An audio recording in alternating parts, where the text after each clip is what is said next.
All right, Kevin, the rain that we heard, the sound anyway, it was real. It was the real thing. If it wasn't the pitter-patter of the rain, it was the hail that was pounding on the roof. It's been a wild day. This was the view in Woodland Hills earlier.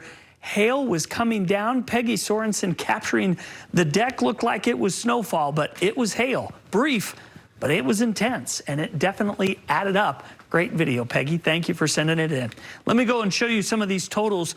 Clearfield, 0.80 today. Kaysville, over 3/4 of an inch. South Weber, over 3/4 of an inch. How about Bountiful Bench, 0.62. We told you last night that it was really going to be that Ogden North area that did really well. Well, it was really probably North Salt Lake North. Layton Parkway, Brady sending the report in of just under a ½ inch. Draper, 1/4 of an inch. And Salt Lake International picked up 100th before midnight and then 24 or 0.24 after, so for a total of 1/4 of an inch. A nice storm for the airport. As we look to vortex right now, we still have snow in the mountains, rain in the valleys. Logan is getting some rain. Hiram and Bear River City getting rainfall. Pleasant View to Ogden, it is currently raining, and that stretches down with some light rain towards Layton. Morgan is still getting rain. A little sparse over the Salt Lake Valley right now, although the west side of the Salt Lake Valley is getting some light rainfall. And to the big picture to the west, we're not done. Some lightning and thunder in just the last 10-15 minutes, and there is that moisture that's back out to the northwest.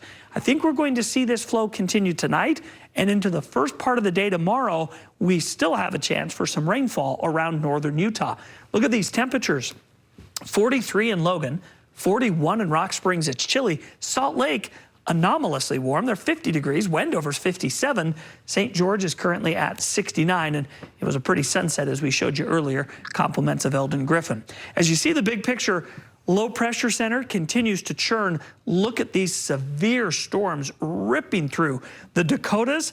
Yeah, that's some dangerous kind of weather this evening. A big concern there, and then record heat over Texas. We're talking 90s to 100s over Texas for tomorrow, so very, very hot. Low pressure center still to the north of us. Tomorrow, look what happens. We're going to see some of that rainfall mid-morning and then through the early afternoon, and it still has the potential to go into central Utah. I don't think we'll see a lot of accumulation in central Utah, but the mountains will have another day of some pop-up showers.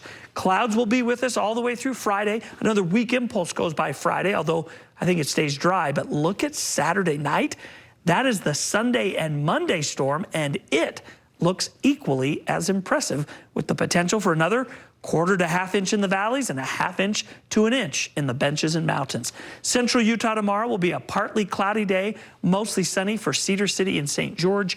80 degrees in St. George, 70s in Moab. When you look at the 7-day forecast, St. George goes from the 80s down to the 60s with some storms Sunday, Monday, and then we're back to those 80s on Tuesday and Wednesday.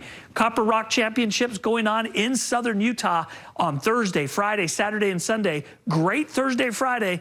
Oh, but I think you're going to see some rain come in on Sunday. Here's a look at your forecast for northern Utah. Scattered storms around for the first half of the day. Highs in the 50s in Logan, 60s in West Valley. Salt Lake City goes to 63. Sandy will go to 64. And how about the 7-day forecast? Well, that storm comes back in starting Saturday night into Sunday into Monday. Guys, this is just the first part. Second part's coming for the weekend. Get ready. Yep. Thanks, Kevin. You're welcome.